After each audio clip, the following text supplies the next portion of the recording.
Hello everyone, कैसे हो आप सभी। स्वागत है आप सभी का मेरे साथ में। आज हम लोग बात करने वाले हैं कि यार कैसे नवंबर से पढ़ करके आप लोग जनवरी तक के बहुत अच्छा स्कोर कर सकते हो और स्पेशली आपके दिवालियों की छुट्टियों का फायदा उठा सकते हो। हाँ जी, तो आज हम लोग बात कर रहे हैं नवंबर की दिवालियों की छुट्टी से पढ़ करके आप लोग कैसे फायदा उठाओगे कि हमारे पास में जनवरी तक के बहुत अच्छी प्रिपरेशन हो जाए। जहां पर हमारी नवंबर में बहुत बुरी हालत थी, उस बुरी हालत से हम लोग उबर सके। तो आपको कुछ चीजें फॉलो करनी होगी, कुछ प्रॉब्लम्स आप लोगों की मैं बताने वाली हूँ। और अगर आप लोगों की इसमें से कोई भी एक प्रॉब्लम है या कोई समस्या है तो उसका क्या निवारण मैं देती हूँ, उसके ऊपर ध्यान जरूर दीजिएगा। तो चलिए शुरुआत करते हैं। पहली समस्या जो बच्चों की क्लास 10th के अंदर या किसी भी कक्षा के अंदर होती है, कक्षा और पेपर के लिए वो बहुत परेशान होते हैं। तो नवंबर में सबसे पहली प्रॉब्लम होती है कि मैम डिस्ट्रैक्शन बहुत है, हम पढ़ना चाहते हैं, पढ़ाई नहीं कर पाते, मन नहीं लग पाता है और हम इतना परेशान रहते हैं कि हमें तो बिल्कुल इंस्टाग्राम की लत लग चुकी है, हैबिट हो चुकी है। तो यार कैसे इन बहुत बड़े बड़े डिस्ट्रैक्शन को हटा सके, है ना।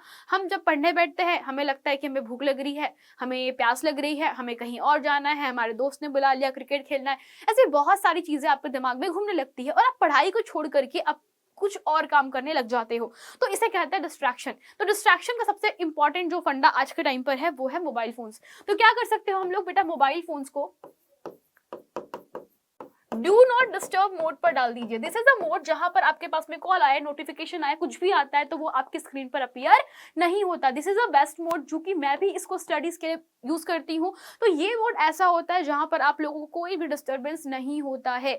आप डू नॉट डिस्टर्ब मोड को अपने हिसाब से सेटअप कर सकते हैं। दूसरी चीज, अगर आप ये नहीं कर पाते तो अपने आप को जो फोन है बच्चा उसको एयर प्लेन मोड के ऊपर जरूर कर दीजिएगा। इस तरीके का सिग्नेचर होता है आपके एयरप्लेन मोड का।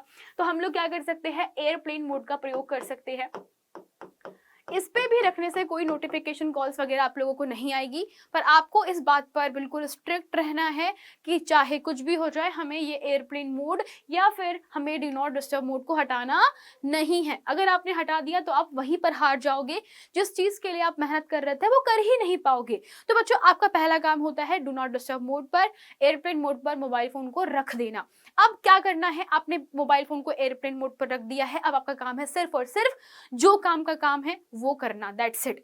दूसरा क्वेश्चन आप लोगों के पास में आता है कि मन नहीं लगता। तो भाई जैसे हमने बताया कि मन नहीं लगने का एक ही मात्र कारण हो सकता है कि रुचि नहीं है आप लोगों की। आप जो सब्जेक्ट पढ़ रहे हैं, जो विषय पढ़ रहे हैं, उसमें आपकी रुचि नहीं है। मैं रुचि मैम की बात नहीं कर रही हूँ, मैं बात कर रही हूँ आपके मन की, आपकी इच्छाओं की, भावनाओं की। आप उस सब्जेक्ट के बारे में कुछ फील ही नहीं कर पाते हो, ठीक है। तो यार ये जो रुचि है वो कैसे लाई जाती है किसी भी सब्जेक्ट को पढ़ने के लिए, वो होता है सब्जेक्ट को ध्यान से गहन अध्ययन करना। एक बहुत इंपॉर्टेंट चीज जो बच्चे आज के टाइम पर मिस करते हैं वो है बेटा गहन अध्ययन, जो कि आप लोग बिल्कुल भी नहीं करते। गहन अध्ययन का मतलब होता है जब भी आप कोई चीज पढ़ रहे होते हो तो उसे बहुत अच्छे से समझ समझ के पढ़िए, है ना। फिर यहाँ पे बच्चे बोलते हैं मैम समझ में नहीं आता। समझ में तब आएगा जब उसको आप पढ़ करके ट्राई करोगे कि यार लिखा क्या है बंदे ने, वहां पर एक लाइन लिखी हुई तो लिखा क्या है, वो जिस दिन जान जाओगे उसी दिन आपको समझ में आएगा कि किस प्रकार से आप गहन अध्ययन कर रहे हो। देन आपको उस सब्जेक्ट में रुचि आने लगेगी, आपका इंटरेस्ट बढ़ने लगेगा। एंड इंटरेस्ट जब बच्चा आपका किसी सब्जेक्ट में आ जाता है तो मन अपने आप लग जाता है बेटा, है ना। तो मन लगाने के लिए पहले आपको उसके ऊपर स्टडी करनी पड़ेगी, आपको समझना पड़ेगा कि वो सब्जेक्ट किस बारे में है। जैसे आप लोगों को सोशल साइंस में मान लीजिए सिविक्स नहीं आता, यानी कि आप लोगों को नागरिक शास्त्र का कुछ नहीं आता, तो एक बार पढ़कर देखिए और देखिए कि हमारे डेली लाइफ में कहाँ पे यूज होता है। नागरिक शास्त्र में जैसे आप पढ़ते हो कि किस प्रकार से संविधान लागू हुआ था, किस प्रकार से हमारे ये कुछ रूल्स है वो हमको पढ़ने पड़ते हैं। तो एक बार रूल्स पढ़ो और देखो कि इसकी एप्लीकेशन यानी कि उसके उपयोग कहाँ है, अभी ये कहाँ लग सकता है, कहाँ लगता है। तो एक बार प्रयोग जब जानने लगोगे तब अपने आप उस चीज के अंदर आपको दिलचस्पी जागेगी एंड ऑटोमेटिकली आप लोग क्या कर लोगे, आपका पढ़ाई में मन लगना शुरू हो जाएगा। तो तीसरा क्वेश्चन होता है कि मैम बहुत सारा सिलेबस बचा हुआ है और हमारे पास में सिर्फ 2 ही महीने बचे, अब इसको कैसे कंप्लीट करें। भाई बचे हुए सिलेबस को कंप्लीट करने का एक ही फंडा होता है, बहुत डिटेल में स्टडी करोगे तो ऑफकोर्स आपको टाइम तो बहुत लगेगा, क्योंकि जो बेटा टॉपर है वो आपकी तरह 2 महीने बाद नहीं पढ़ना चाह रहा है, वो आपकी तरह 2 महीने बाद पढ़ाई शुरू नहीं कर रहा है। उसने अपनी प्रिपरेशन अप्रैल मई जून जुलाई से ही शुरू कर दी थी। तो टॉपर बच्चा जो है वो ऑलरेडी बहुत टाइम पहले पढ़ चुका है, वो चालू कर चुका है। पर हम क्या करें, अब हमारे पास तो समय नहीं बचा हुआ है, हमें पूरा सिलेबस निपटाना है, हमें सब्जेक्ट निपटाने हैं, हिंदी, इंग्लिश, संस्कृत, गणित, मैथमेटिक्स, ठीक है, साइंस आप लोगों का, सोशल साइंस, ये सारे विषय आप लोगों को कम से कम समय में निपटाने हैं, वो भी प्रॉपर तरीके से, और उसमें रिवीजन भी करना है। तो ये कैसे किया जाएगा? तो भाई सिंपल सी बात है, कोई भी सब्जेक्ट का बच्चा अगर आपको पढ़ना है तो आप जो शॉर्ट नोट्स है, जो मैं आपको हमेशा बोलती हूँ, जो आपके खुद के नोट्स है बेटा, जो नोट्स है उनसे पढ़ाई करो। नोट्स से जब पढ़ोगे तो आपको डिटेल में और कम समय में आप बहुत अच्छे से पढ़ सकते हो, डिटेल में और बहुत कम समय में बहुत ज्यादा पढ़ सकते हो। ये होता है नोट्स बनाने का फायदा। और ये नोट्स आपके खुद के लिखे हो तो बहुत बेहतरीन बात है। और अगर आप लोगों ने डाउट का कोई बैच ज्वाइन किया होगा तो बेटा आपको टीचर्स की स्लाइड मिल जाती है, नोट्स तो आपको मिल ही जाते हैं। तो नोट्स जो है सबसे आसान तरीका होता है रिवाइज करने का, या किसी भी बहुत बड़ी बड़ी चीजों को छोटे में निपटाने का। तो अगर आप लोगों ने नोट्स बनाए हुए हैं, अगर आप लोगों ने एटलीस्ट किसी के नोट्स ले लिए हो, तो आप लोग इससे तैयारी कर सकते हो। और अगर मान लीजिए नोट्स नहीं है बच्चा, तो यूट्यूब पे आप लोगों के लिए हम लोग डालते हैं वन शॉट्स। तो वन शॉट रिवीजन जो है वो कहीं ना कहीं आप लोगों के चैप्टर को समराइज करता है। वन शॉट रिवीजन क्या करता है, आपके पूरे के पूरे जो अध्याय है उस अध्याय को क्या करता है, समराइज कर देता है, पूरा का पूरा समरी बना के रखता हुआ है, ठीक है। तो समरी में आप लोगों को पढ़ा देते हैं वन शॉट के अंदर जो भी इंपॉर्टेंट चीजें होती है, जो भी इंपॉर्टेंट रूल होते हैं।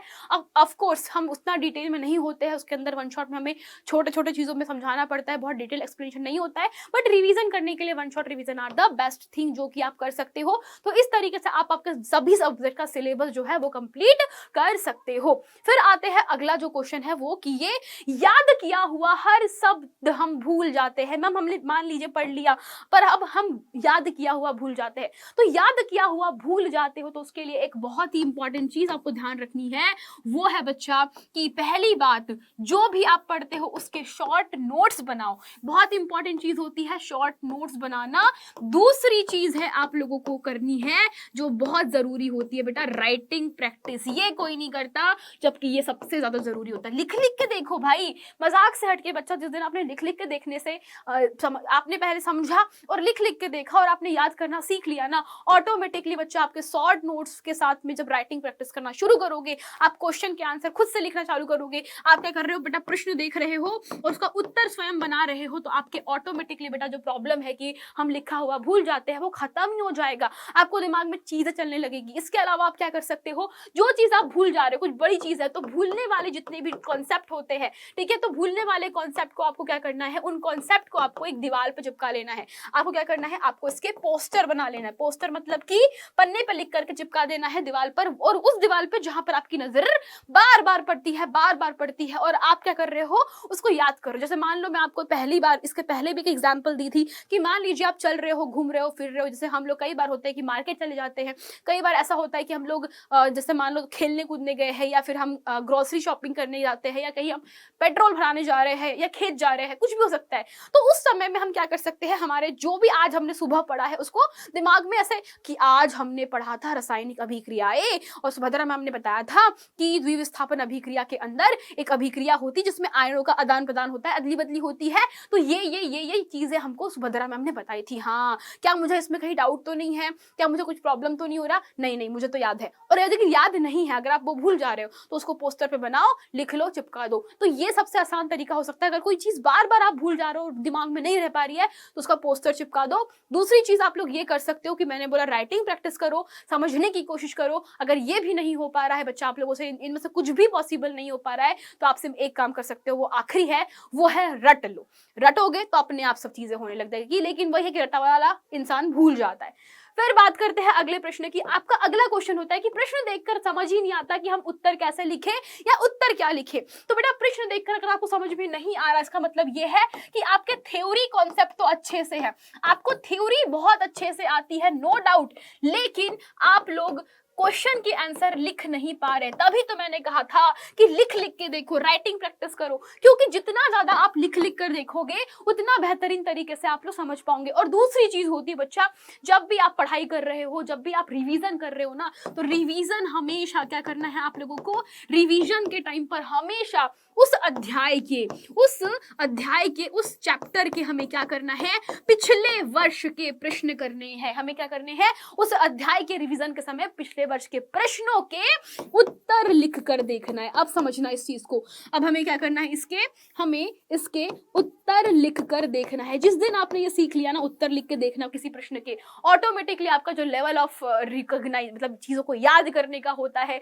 प्रश्नों को देखकर समझ में नहीं आता वाला प्रॉब्लम है, ऑटोमेटिकली समझ में आने लगेगा। आप क्वेश्चंस देखो, जितने ज्यादा मल्टीपल अलग अलग प्रकार के भिन्न भिन्न प्रकार के आप प्रश्न देखोगे और उसके आंसर्स के ऊपर आप वर्क करोगे, काम करोगे, ऑटोमेटिकली आपका जो प्रॉब्लम है कि मैम हमें क्वेश्चन देख के पता नहीं चलता कि हम क्वेश्चन का आंसर क्या लिखे, जबकि हमें थ्योरी पूरी आती है, तो बेटा इसका एक ही जवाब है मेरे पास में कि जो भी अध्याय आप पढ़ रहे हो उसके पुराने साल के पेपर के प्रश्न उठाओ, प्रश्नों को उठा करके उसके उत्तर देखो।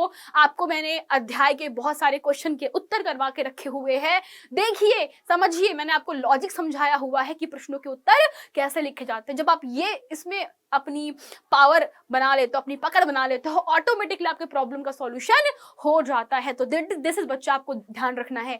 जो अगला क्वेश्चन आता है मैम कि वो आखिरी रामबाण, तो मैम इसके अलावा और क्या कर सकते हो बेटा, तो एक आखिरी जो रामबाण आप लोगों के पास में है वो हम समझा देते हैं कि क्या होता है। तो अब बच्चों मान लो बहुत सारे बच्चे हैं जिनको फिर भी कुछ नहीं होता, बेटा कुछ मत करो, पुराने साल के लगभग पुराने 10 साल के प्रश्नों के उत्तर को सॉल्व कर लो, हर अध्याय के, हर चैप्टर के, और साथ में क्या करना है आप लोगों को, राइटिंग प्रैक्टिस। फिर बेटा फिर मैं राइटिंग प्रैक्टिस पे बहुत फोकस करती हूँ, ये राइटिंग प्रैक्टिस आप लोगों की जिंदगी बदल सकती है, ठीक है। तो एक बारी कोशिश करके देखो एंड फिर हमें बताना कि क्या इंप्रूवमेंट मिला है, क्या नहीं मिला है, क्या 2 महीने में सिलेबस हो पा रहा है कि नहीं हो पा रहा है। ये बच्चा सबसे इंपॉर्टेंट चीज है। और इसके अलावा एक चीज जो मैंने छोड़ी है और वो मैं आपको समझाती हूँ बेटा, इसे हम लोग बोलते हैं सेल्फ स्टडी। ये रामबाण तो भाई आज तक बेटा कोई इसके वार से नहीं चूका है, जिसने इसके ऊपर फोकस किया है, ध्यान दिया है, वो हमेशा विजयी बना है। तो ये रामबाण आपको ध्यान रखना है कि सेल्फ स्टडी एक ऐसी चीज है जिसको करने के पश्चात आप अपने आप में बहुत ज्यादा इंप्रूवमेंट लेकर आते हो, आप अपने आप में बहुत ज्यादा ऐसी हद तक पहुंच जाते हो कि अगर आपने मेहनत करी है तो आपको प्रश्न का उत्तर देखते से पता चल जाएगा।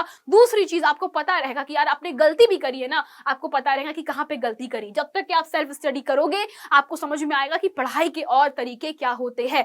100% टीचर पे डिपेंडेंट होना बेकार बात है। हम आपको अपना 100% देते हैं, परंतु अगर आप 100% हम पे निर्भर हो गए तो बेटा कहीं ना कहीं आप सेल्फ स्टडी से मुकर जाओगे। आपको लगेगा फिर कि ये क्या चीजें हो रही है। आपको सेल्फ स्टडी करना है।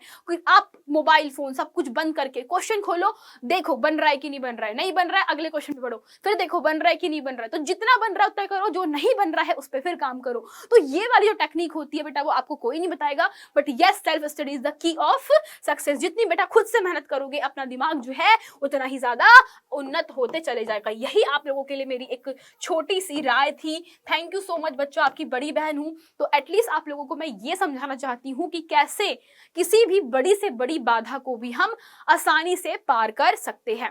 That's it for today. ऐसे ही कुछ छोटी छोटी इंफॉर्मेशन के साथ में मैं आप लोगों के सामने हमेशा आऊंगी।